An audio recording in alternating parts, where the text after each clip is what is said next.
beg to move that this House do now adjourn. The question is that this House do now adjourn. Alan Mack. Thank you, Madam Deputy Speaker. On behalf of Havant constituency residents and NHS patients, I welcome the opportunity to urgently raise in Parliament the sudden and distressing removal of diagnostic services at Oak Park Clinic in Havant. Oak Park is a vital community asset which has long played an important role in local healthcare provision. In particular, it has provided a range of services including therapies, outpatient clinics and diagnostic checks. For residents, it represents local, familiar and accessible care, particularly for sick, elderly and vulnerable people who struggle to travel. Some of these services remain, but the loss of diagnostics is a huge concern for my constituents in Havant, Langston, Bedhampton, Emsworth, Hayling Island, Lee Park, Purbrook, Stakes and Widley. The withdrawal of diagnostic services at Oak Park took place suddenly, immediately before Christmas, and came with no warning. In fact, there was no consultation with patients, local GPs, community groups or care providers. The local reaction to this removal has been both outrage and fear. This is the time of the year, Madam Deputy Speaker, when the NHS and its patients feel the most pressure, and frankly the timing of the withdrawal could not have been worse. My thoughts are also with the staff who worked at Oak Park providing diagnostic services, because I understand they only received a month's notice themselves that this work would be ending. Personally, I was not notified before or even immediately after the withdrawal of services by any of the local NHS bodies or service providers. In particular, I heard nothing from the Hampshire and Isle of Wight Integrated Care Board, who commission and oversee these services at Oak Park. In fact, the first contact I had from the ICB was yesterday morning, once this debate had been confirmed, and I now look forward to learning from the ICB about how it intends to replace the services lost at Oak Park.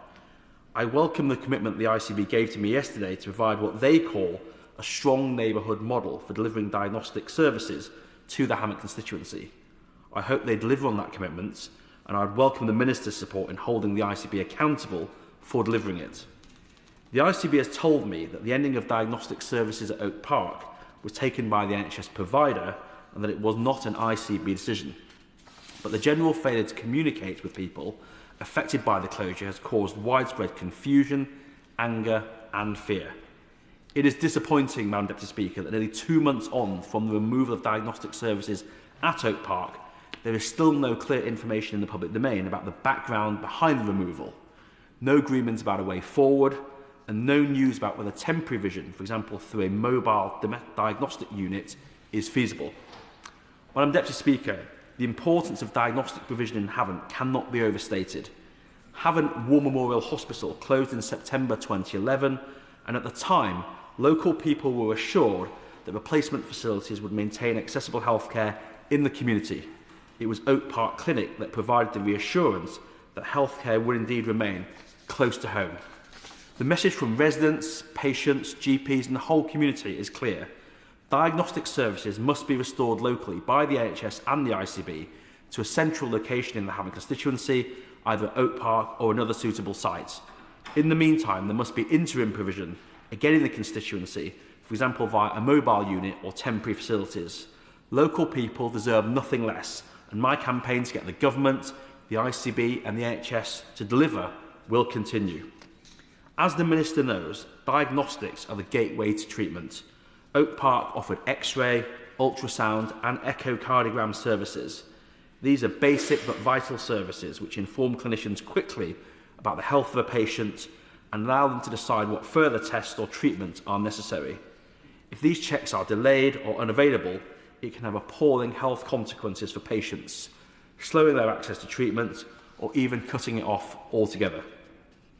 The cumulative effect is to increase referrals into already pressured acute settings such as Queen Alexandra Hospital in Portsmouth and undermine the cohesion of local NHS services. Madam Deputy Speaker, the alternative to the facilities at Oak Park is to divert my constituents to St Mary's Community Health Campus in Portsmouth. This is hugely inconvenient for them because travel into Portsmouth from communities in the Havant constituency is difficult at the best of times. St Mary's is located on Portsea Island in the city, and there are only 3 roads on and off the island.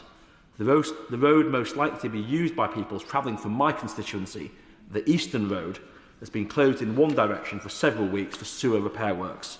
It will remain closed until next month at the earliest. Traffic disruption has been appalling for anybody travelling to Portsmouth on any route, and my constituents tell me they have been affected when travelling to and from St Mary's. Setting aside the temporary issues caused by the closure of the Eastern Road, St Mary's is, in any event, poorly served by public transport from any of the communities in the Havant constituency. There is no direct bus link between the Havant constituency and the campus. St Mary's is more than a mile and a half from the nearest railway station, and there is no bus from the railway station to the campus. Residents from Hayling Island in my constituency who have to go to St Mary's instead of Oak Park face an especially arduous journey, consisting of a minimum of 3 bus journeys, taking at least an hour and a half in each direction.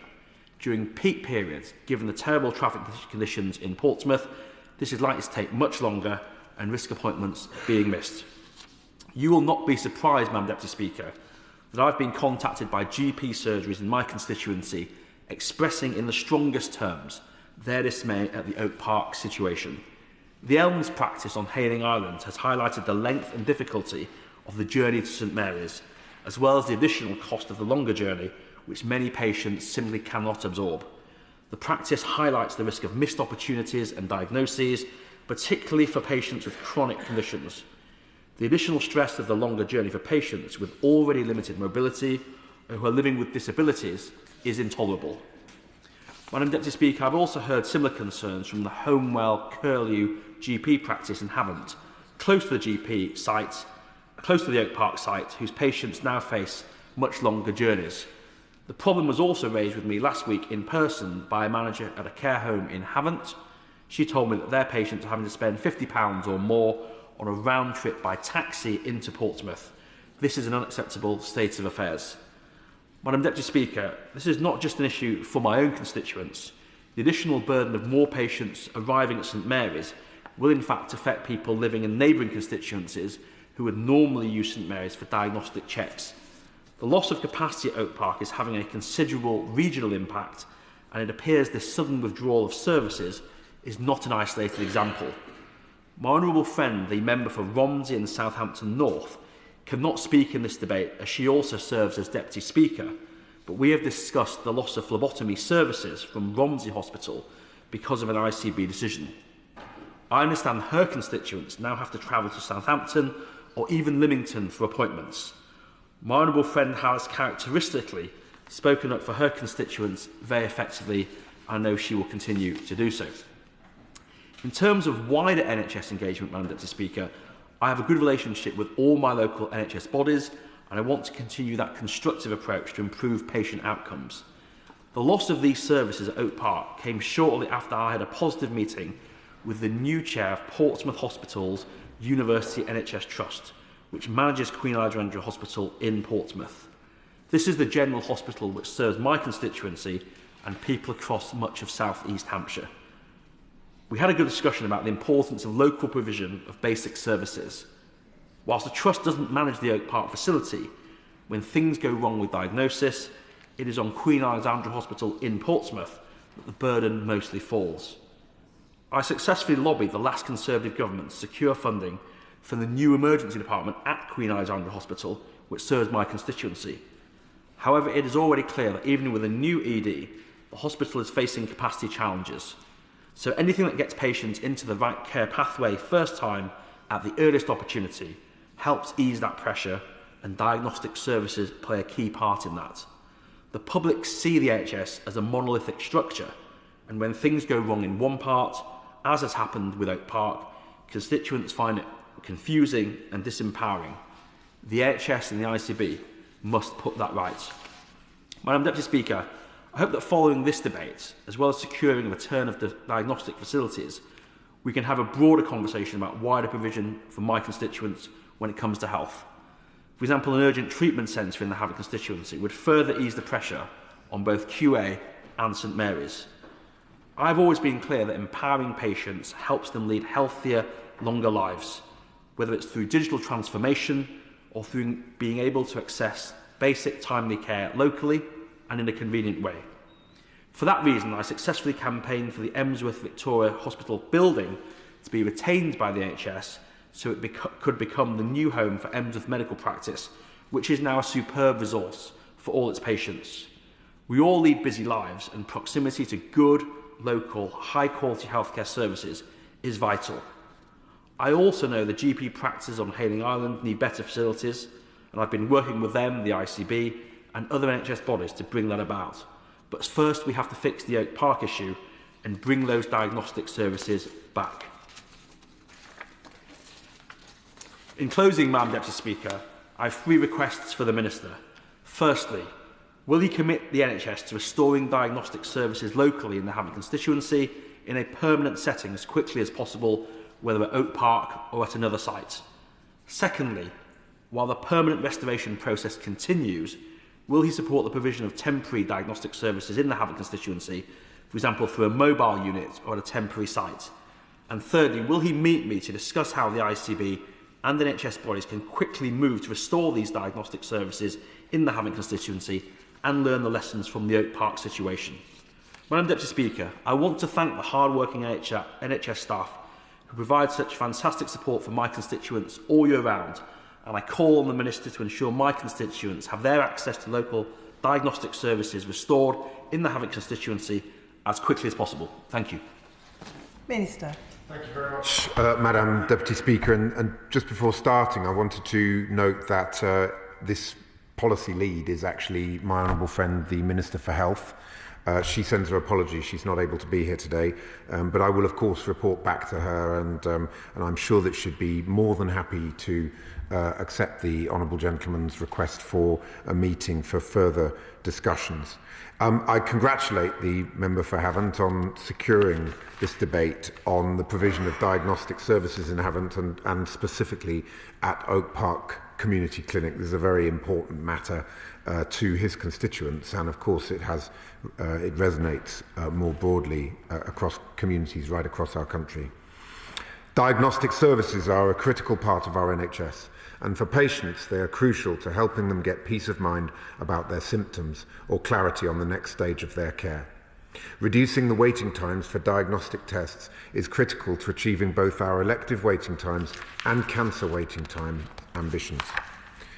Prior to this debate, the Department has received correspondence from GPs working in the honourable gentleman's constituency on this very issue. I therefore completely understand the concern shared by the honourable member and the concerns of his constituents. I hope that I can provide a helpful update on the situation and set out the steps being taken to resolve this issue. Until recently, a range of diagnostic services were provided at Oak Park Community Clinic. Services were delivered in partnership between the NHS Hampshire and Isle of Wight Integrated Care Board and an independent healthcare provider, Practice Plus Group. As the honourable member has just said, Practice Plus Group took the decision, with limited notice, to move equipment for non-obstetric ultrasound, X-ray and echocardiography away from Oak Park Community Clinic to St Mary's Community Hospital in Portsmouth. With regard to the request to meet to discuss the circumstances of the suspension of these services at Oak Park Clinic, I will ensure that a request is passed on to my colleague, the Minister for Health. I can inform the honourable gentleman here that the closure is because Practice Plus Group took the view that the lease no longer represented value for money. I can fully appreciate the disruption that this is causing in the Havant area for patients who now face longer travel times and inconvenience to receive care. I am aware that the ICB has communicated with all referring organisations affected and is working to mitigate disruption, including reviewing alternative provision to ensure continuity of diagnostic services for patients in the Havant area. In the meantime, patients can be referred to Practice Plus Group services at the St Mary Community Campus in Portsmouth for these diagnostic tests. Queen Alexandra Hospital in Cosham is also providing diagnostic services and is of course accessible to many patients across Havant. For some, it is likely that this will be more convenient and should be offered as a location for diagnostic tests. The honourable member for Havant will be aware that Oak Park Community Diagnostic Centre is also located at Oak Park Community Clinic. The non-obstetric ultrasound service at Oak Park Community Clinic was until recently provided as part of the Community Diagnostic Centre. X-ray and echocardiography, while provided at the same site, are separate to the CDC operations. When the Community Diagnostic Centre was first approved, Portsmouth University Hospital's NHS Trust commissioned Practice Plus Group to deliver non-obstetric ultrasound activity for the centre. This arrangement would utilise Practice Plus Group's equipment and room with sonographers employed by the Trust delivering the tests. I can today confirm to the Honourable Member for Havant and to the House that Portsmouth Hospital's University NHS Trust are preparing to recommence non-obstetric ultrasound at Oak Park CDC this month. With financial support from NHS England's National Diagnostic Programme, the Trust has been able to purchase an additional scanner for this site. In the meantime, Oak Park CDC continues to provide symptomatic mammography, ophthalmology assessment and peripheral neurophysiology assessments at the Oak Park Community Clinic site. The Honourable Gentleman has asked about the possibility of temporary pop-up facilities to restore all services at Oak Park. I am informed that the ICB is working closely with Practice Plus Group to resolve this issue and is looking for a solution to restore X-ray and echocardiography at Oak Park Community Clinic for patients. Community provision of diagnostic services such as Oak Park Clinic are a central plank of our plan to make the NHS fit for the future. We are committed to bringing more diagnostic services into community settings and to make healthcare more accessible to patients who might face barriers to hospital access, including those with mobility issues, caring responsibilities or limited transport options. We have committed, as part of our elective reform plan, to build up to 5 more CDCs as part of our £600 million capital investment for diagnostics in 2025-26. We are also working to ensure more CDCs are open 12 hours a day, 7 days a week, delivering more same-day tests and consultations and an expanded range of tests. Since coming to office in July 24, CDCs have delivered over 10.9 million CDC tests and scans. CDCs are a vital step in supporting our shift from hospital to community. They provide patients with access to vital tests, scans and checks around busy working lives closer to home. We're setting clear expectations for NHS providers on diagnostic performance. Our medium-term planning guidance sets out the ambition that performance against the diagnostic 6-week wait constitutional standard will improve, so that no more than 1% of patients wait more than 6 weeks from referral for a diagnostic test by March 2029. And we have set an interim milestone that no more than 20% of patients wait over 6 weeks by March 2027. For NHS Hampshire and Isle of Wight ICB, we recognise that significant improvements in performance will be required. Performance is currently at 29.5% at November 2025, so there is clearly a long way to go. In 25-26, NHS Hampshire and Isle of Wight ICB were allocated £49.3 million of capital funding from the Constitutional Standards Recovery Fund announced by the Chancellor at the Spending Review, aimed at supporting NHS performance across secondary and emergency care. This includes supporting new capacity and productivity improvements in diagnostic services. This is part of over £6 billion of additional capital investment over 5 years across new diagnostic, elective and urgent care capacity to deliver the improvements to the NHS that patients need and deserve, so that the NHS is there for them when they need it. So I want to end by again thanking the Honourable Member for Havant for tabling this important debate and raising this issue, and I congratulate him once again on securing this important debate. Thank you, Madam Deputy Speaker. The question is that this House to now adjourn. As many as are of that opinion say aye. Aye. The ayes have it. Order, order.